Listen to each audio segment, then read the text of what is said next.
everybody, and welcome to Comic Pop. I'm Sal. I'm Ben. And I'm Tiffany. Today, we're just going to take a topic ripped straight from the comic book headlines and then hash it out for you guys, and then you can take the conversation and carry it on in the comments down below. Today, we're going to talk about the versus topic of what's better, arguably. And this is not necessarily, there's no definitive answers, I don't think. It's just but we might come up But with who knows, yes. What's better, just creating brand new characters in the mainstream Big Two universe, or letting new characters inhabit the roles of established popular characters? I cite the all-new, all-different Marvel replacing Wasp, Captain America, Spider-Man, etc., etc. Or in DC, having people sub in for Batman, or becoming new Supermen, and so forth. Okay. Should they just start making new characters and just push them really hard, or should they just try and let younger, newer folk inhabit these iconic roles? I mean, which is better, arguably, and really, where does that go? Where does that conversation take us? So, I've seen a lot of chatter about this topic, and I've just off the bat, you know, like, I've seen Marvel push new characters, and in fact, DC is going to be starting to create and roll out new characters after the dark metal stuff. They're going to start making new, no question, it's going to be uber metal, but they're going to be creating new characters and putting them out there and trying new stuff and pushing them. Remember Mosaic? No. Yes. Yeah? Yeah, because we read an issue of it. Did we? I didn't. Did we? No. Oh. We would never review Mosaic. Why? Why didn't we care about Mosaic? Was it because he was a crappy character? Because arguably there are some people who say that he's a really great character. Or was it because Marvel insisted upon him? Or was it because there's just so many damn characters I just don't have time or money to allot it to a new guy when I regularly buy SpiderMan? But that's kind of a different conversation. Like, you're questioning why don't people like new characters. Right. We want to discuss... Yes, what's better? What's a better move? I think it depends on the intent. Right. Oh, well, and by that, I mean, look at Ms. Marvel. Yes. The original Ms. Marvel, Carol Danvers, I think is more successful as Captain Marvel. She was an Air Force captain. Yes. So it just technically makes sense. Is a captain. And while, yes, I appreciate the lineage and the heritage of keeping up Ms. Marvel being the first character to carry the moniker Ms. after it was created. Yeah, there's some feminist undertones. It means something. Exactly. It does mean something. It's not just feminizing a Captain Marvel character. No, but like I like Kamala Khan filling that role, being a fan of Ms. Marvel and wanting to take up that mantle, but not being her 100%. Oh, being a very different kid. Ms. Marvel. But I think that's a good example of that working. I agree with that. I think that's definitely... I think that everyone would agree that Ms. Marvel succeeded. And I think it's because they went in a totally different direction. Mm-hmm. You know, they weren't just like, here's a character that you know the name of. They're doing something pretty much like the other character. Like, in the 80s... Jim Rhodes took over for Tony Stark and became Iron Man. Right. And it wasn't like a big thing where they put it in every USA Today article. They didn't write a, Wall Street Journal analysis about what that meant for the culture. It was just, well, Rhodes is my friend. It would be like if, I wasn't here and then one of you subbed in for me. Like, that's what it would be like. And it was just a natural progression of the character. But think about this. Without creating new characters, you're not going to have an expanded universe. Well, without creating new characters, you're not going to have any superheroes. Well, you're not going to have Jim Rhodes to sub in for Iron Man once in a while. You're not going to have the X-Men. You're not going to have Superman. Those were all created. Those were all new when they were. No, I see what you're saying, but it's easier to sell a book based on the legacy and history of a character than it is to sell a book... Or to try and start a new one. Yeah, exactly. In a world where it is a Marvel or DC universe, you're more successful in creating characters in independent books. Because those books typically aren't tied to one another. You know what I mean? Well, and the built-in audience for independent comics is expecting new and different characters. Mm-hmm. It's expecting a character that they've never seen before. Is in fact maybe even seeking that kind of experience. When I guess you're implying that a regular, consistent Marvel DC reader is a Marvel and DC reader because I'm here for Superman. Yeah. I'm here and for because, Batman. Like you said, it's a shared universe. Yeah. I mean, here's a really terrible analogy. Okay. I love Dynasty Warriors. Okay. And they keep adding characters to it, right? Like, did they exist in history, though? I'm sure they did, and Okay. to some degree, but they keep adding them in, right? And they might be fine characters, and they might have rich histories, and some of them I'm like, oh, that's cool. At the end of the day, I just want to play the original guys. You're like, I'm still playing Lu Bu. well, I never played Lupo, I gotta tell you, but like Guan Yu and like, South, all that, like that's who I want to play. Right. Because I like their stories, and I've played them 1,000 times, and I don't care. So let's translate that into this. It's like, okay, Marvel, you've created some new characters. Look at them go. But at the end of the day, I want to read about Spider-Man. Right. So, does it work? Oh, sorry, go ahead. Oh, no, I was going to say, because I bought that game because Yes. I liked the repetition of it, but I recognize it as repetition. Yeah, so you're like, okay, I'm not breaking new ground No. with Dynasty Warriors and 12. I know that, and I willingly go into it. Yeah. On the other hand, I am an independent comic reader. Yes, and you read you buy other games that are not established franchises. I do. Like The Strange. For Yeah, example. but like what I'm saying is like I feel like I can see both sides of this coin. Fair enough. I was wondering, does it make more sense, especially when you take a brand, Right. and put a new character into them? Right, like Thor. Like Thor, Yeah. or someone who is always constantly changing. Like, imagine the Spider-Man universe. Yeah, okay. Which you are very familiar with. So you've got Peter Parker as Spider-Man. You've got Miles Morales. Yes. You've got Gwen Stacy right now. Yeah. You've got From another Spider-Man universe. 2099. Yes. You've got so many different characters that can be a Spider-Man. Yes. Do they have their own merits? Or, in a sense, are they just diluted versions of Spider-Man, Right. and do you just want to go back to See, them? that's the thing. For me, in the Spider-Man world, the more Spider characters, the worse it gets, because I think you are diluting the brand. That said, there were characters they created over time that have since then contributed their own legacy and their own character. Spider-Woman, for example. Jessica Drew is her own Spider-Woman. Yeah. But then again, I think Julia Carpenter was her own Spider-Woman, and then she became Madam Web and so forth. But, like, the more Spider-Man you add, which is why I was never a big fan of Spider-Verse, because it was like, hey, look how interchangeable and disposable these characters are. They're all the same. Look at how unremarkable Peter Parker's story is when it comes down to it, because there's 1,000 of him. You know, not just like, oh, Spider-Man 2099 kind of works because Miguel O'Hara is not Peter Parker. Very different character. And in a very different setting, and he's set apart from Spider-Man. Here's what's funny about Spider-Man just in general. Right. Because for the most part, what you're talking about is more or less the creation of new characters who happen to have spider powers. Exactly. It's very rare. Yeah, and, Miles Morales it has is not Peter happened. Parker. It has happened where people have taken up the mantle of the Spider-Man. Yeah. But for the most part, it is just new characters being created. Yes, new characters that have spider powers. Right. Because they find a brand that works. Yeah, because they're like, well, we're just going to make him Spider-Man. Like, Right. well, and I But think that's what's so weird about that. Well, that gets back to your thing about intent, because is it because, somebody has a great idea for this character, and them having spider powers is just incidental or integral to their character? Or is it because someone, an editorial, or someone who wants to make a lot of money says, you know what I've noticed? People like the spider powers and the costume, and if we put those together and then we apply them to any character I create, I am guaranteed sales. And if that's the case, that sucks.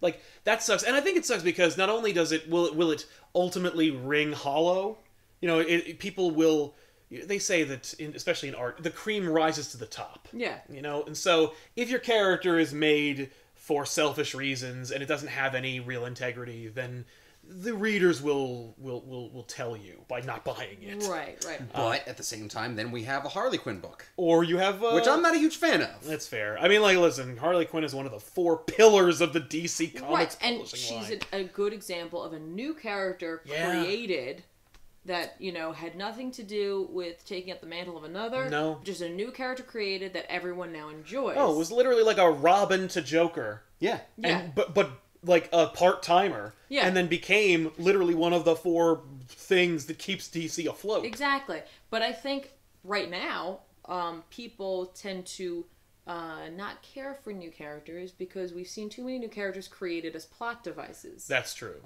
And if I could cite Ulysses from Civil War II. Yeah. Although it's interesting, I always hated Layla Miller. She's the Ulysses of the House of M. Mm-hmm. And yet... Peter David and some other writers did interesting things with her. Yeah. But at the end of the day, what they did with her was, I want to do something with the character I want to create, and I guess I'll just call her Layla Miller. Like, I'll just take that character and then put her name on whatever. There's no real progression for Layla Miller. It's literally one day, she's somebody else. Like, they just start writing her as somebody else. So... Because she went from not interesting to interesting, but not because of a character progression. Let me ask you now, Jane Foster. Yes. Thor. Jane Foster, established character. Right, established character becomes Thor. Is she now a new character, or is she just taking up the mantle Right? of Thor? That's okay. So I think that Jason Aaron would argue that she's Thor. Okay. That she didn't become female Thor. The idea of like girl Thor or she Thor or that Thor is not the message he wants to present. It's not what he looks at it when he writes Thor. Right, he sees Thor, That's the Thor. original Thor. Even though there's a physical being also named Thor that's over there. Yeah. And that for me is like, you can't have that. And I don't mean like you can't do it, because obviously they have done it to some acclaim. I just mean that you muddy the waters. And I don't mean like you needed to kill Odinson. Right. But if there's two physical beings named Thor, someone came first. And it's not just because she picked up a hammer and she has powers doesn't mean that she's that guy over there. Right. If he disappeared, you know what I mean? Yeah. If she picked up the hammer and then and then just, Was unmade. that was that'd be unmade. something. Now she's Thor. Right. But because she is made in place next to Thor, she will always be another Thor. And maybe for some people she is the definitive Thor. And that's fair. And I'm not even arguing the merit or negatives of Jane Foster being Thor, but I think that like it's in the execution. Yeah, it is in the execution. I know there's a hot button issue with Inhumans and the fact that it's so easy to just make characters now because of the Terrigenesis. Yes. So for me, that comes down to intent as well. But you know what? In the 90s, same exact thing with mutants. Yes. And in fact, there was a decree from on high that was like, we're making action figures, make as many new mutants as you can so we can churn them out into a piece of plastic. And so that's why you saw so many mutants. And that's intent. Yeah, but you know what's funny? The writers who got the characters were like, I have to create characters. First of all, woe is me, I have to create. Damn it. But at the same time, it's also like, but there's a quota of creation. Yeah. Some things are... Marrow is not going to be a long-lasting character unless you carry over her as an example of things that you shouldn't create. Right. Like I just did. Again, Kamala Khan, Inhuman. Good example. Yeah. and Ulysses, bad. Right, I have another good one, in my opinion. I know that people might not agree with me, but Kid Kaiju. Right. I think Cullen Bunn put a lot of thought and effort into that character. Whether or not you agree with him being an Inhuman or not, I think as a character, I like him. And I guarantee you, if they made Kid Kaiju 15 years ago, he would have been a mutant. Oh, yeah, absolutely. Absolutely. Because it's easier. He was born that way. Yeah. But That's that so also easy. Because the story that they tell about him is something that is interesting. And intrinsically inhuman? No. It's intrinsically a monster. I see. See now, but by the way, I think that's more inhuman than mutant. Yeah. Because Inhumans are monsters. They get cocooned. Right. And then they metamorphose. Oh, no, that's not monsters, those are insects. Yeah, exactly. Yeah, but a giant insect becomes a monster. Only if it starts attacking a city. It's going to.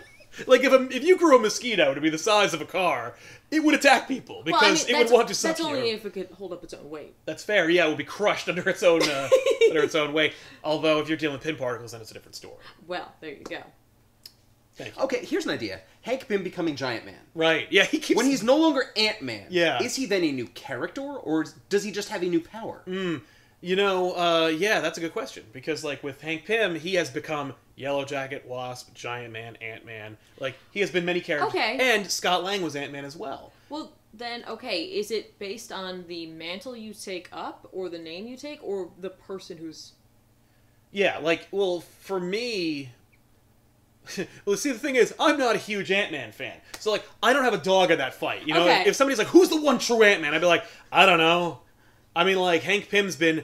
Here's the thing. Scott Lang has always been one character. Right. He's always chosen to be Ant-Man. Right. Hank Pym has wanted to be, like, 9 different people. So, if it's a case of who wants it badly, Right. I'll Okay, give it to so, Scott. all But, right. like, if it's Batman, like, who's Batman? For some people, it's Dick Grayson because he did such a great job. And because it was so well executed. A lot of people are like, that's my favorite era of Batman was when Dick Grayson took over. For me, Batman is and always shall be Bruce Wayne. Okay, so with Ant-Man, Yeah. you know, he's a character. He has interesting stories. He certain Which Ant-Man? Just in general. Okay. So Ant- Ant-Man. The character, yeah. Ant-Man. Some Ant-Man Yes, AntMan. AntMan have been known to do despicable things. Right. Some cannot escape it. Yeah. Some Did he? No, he was Yellow Jacket during that time. Well, Okay. So he didn't besmirch the Ant-Man mantle. Oh, great, awesome. So, but it's less important who is behind the mask of Ant-Man than to just have Ant-Man. Yeah. Whereas with Superman, Yes, it is important. Kal-El, Clark Kent, and Superman all need to be on the same page. Right. Because it has to do with his legacy. Yeah. Yeah, but isn't there a legacy to Ant-Man? Well, I'm not saying that, but I think it's different. And is it interesting because Superman simply is who he is? Clark Kent is almost a mask. Yeah, Clark Kent is Superman. Like, Ant-Man is just the name that I use when I talk to ants. But, like, if I were to be big, then I'm going to call Giant Man. It would be weird to be called Ant-Man. Yeah. But, like, Superman, whether he's asleep, or he's at work, or he's going to the bathroom, he's always Superman. Right. And I'd say it's more important to recognize the character that you're reading, because here's the thing. If Peter Parker is going to sell a book where he is just the CEO of a company and is never Spider-Man, he's not Spider-Man, yeah. I'm not buying that book. No. No, it's true. And if you want to make somebody else Spider-Man and let him do that, like, interesting. Then do Superior Spider-Man, because... Well, he did, and it was great. I know, that's what I'm saying, but, like, that's an example of... What's weird about that is that it's still the same character. It's still the same guy, but he had a different... Yeah. It's a very interesting... That was a great execution of that trope. Yes, and again, that comes down to the intent, which I think leads me to another good example of a good changing of the mantle in Robin. Yeah. Yeah, Robin is an identity. It's not about who is Robin. No, and each person who takes up the mantle of Robin brings bring something else to the table. Agreed. But the changing of the guard via Robin always makes, well, for the most part, makes sense. Yeah. And there's until it's Damien. Well, there's a legitimate reason People like Damien behind it. Yeah, you know, like Dick grew up. Right. Jason died. Yeah. You know, like, and so they forgot about Tim. You know, like, there's a lot of reasons why they move on. Yes, exactly. But yeah. Now, here's where we get into some gray area that I don't know how far we want to delve in, especially since this conversation is kind of wrapping up. But I do want to make note of it, especially in the more recent Marvel news in general. A character like Riri Williams. Right. Riri Williams debuted in an Iron Man book. They sold her before they even had a name for her character as Iron Man. Riri Williams was billed as a replacement Iron Man. Even though she never really technically was Iron Man. She didn't impersonate Iron Man. She didn't, like, take up the mantle of Iron Man, although she thinks that she's take up the mantle. Like, Doctor Doom is more an Iron Man than she is. She's a new character called Ironheart. Yeah. Yeah. Even though Marvel's trying to build... Even though she's headlining the Iron Man book. Right. If they had a lot of faith in the Ironheart character, then put out a book called Ironheart. Right. Why is she in the Iron Man book? But will people buy that? No. And that's the issue. Right, and that's and that's really at the end of the day, it's about sales. Right, but I do think that Riri Williams and Jane Foster show us two different intents. Yes, two different executions of the same idea. Yep. And two different intents behind them. Yep, and I think one is more successful because there was a clear-cut intent, and the other one is less so because they weren't 100%. Yeah, they didn't go full. They didn't back it. No, they didn't. Which is weird because if you don't believe in it, you don't have a shortage of other things you could do or other characters you could use. Yeah. But did they learn from the Thor problem where they're not calling her Iron Man because they still plan on bringing Iron Man back at some point? Yeah. Where with Thor, you have Odin's son, and you have a book called Unworthy Thor, That's and what's you assume over, but that he'll take over, yeah. You assume at some point, since that Thor still exists, he will then become Thor again. Right.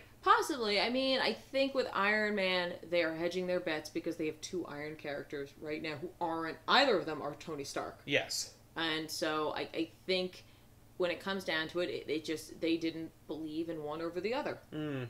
If you were to do a split decision right now, Right. what would you prefer? You know, it's funny. I've seen so many new characters created that are just utterly disposable. And I've seen better executions in the replacement of the legacy character than I have in the execution of the big two engineering a new character. Right. So, if gun to my head, I gotta say, I think I've seen a better executed legacy replacement than I've seen a new character. Although I think that flies in the face of creativity, and I think that I would rather it be the opposite. I'd rather love Mosaic. I'd rather love to see new characters fill up the area. I'd love to see the Young Avengers become the new Avengers. You know? but they're not publishing Young Avengers books. But like that hasn't worked out to your favor. It didn't work. Yeah, it hasn't worked, and I don't know why. But I've seen. I think it's more successful. But I think at the end of the day, replacing legacy characters is more successful. But I'd rather see new characters created. I can get behind that. I think from a marketing standpoint, it's easier. It's way easier just to replace the old character. Yeah, I think right now with the landscape the way it is, that they're too afraid. Yeah. To try a new character. Which is weird because both of the big two are subsidized by large corporations. No, they are. They are. So there's absolutely no reason to be afraid of change and difference. Yeah.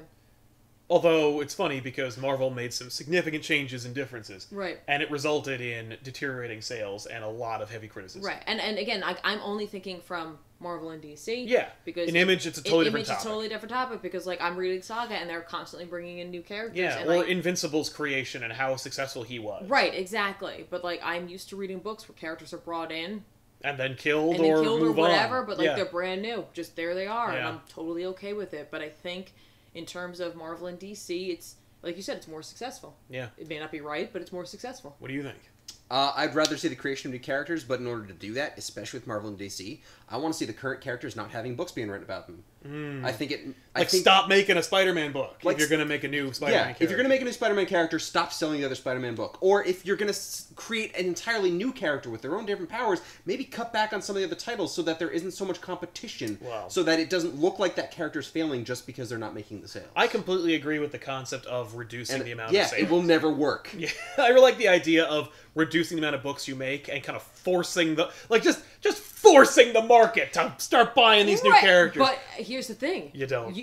That's really hypocritical because you hate that they're forcing you to read Inhumans. They're not forcing me to read Inhumans. No, I just they're don't. forcing Inhumans into your books. They are, yeah. But they're insisting on the Inhumans. They insist upon it. Yes. But that's a conversation. That's probably for another topic. Oh. So, we'll see you guys next time with another topic, of course. But thanks a lot for hanging out with us. And, of course, let us know what you think in the comments down below. Keep it civil and above the belt, as Tiffany used to say on an old show we used to do. We'll see you guys next week with another episode. I'm Sal. I'm Ben. And I'm Tiffany. Thanks a lot for watching.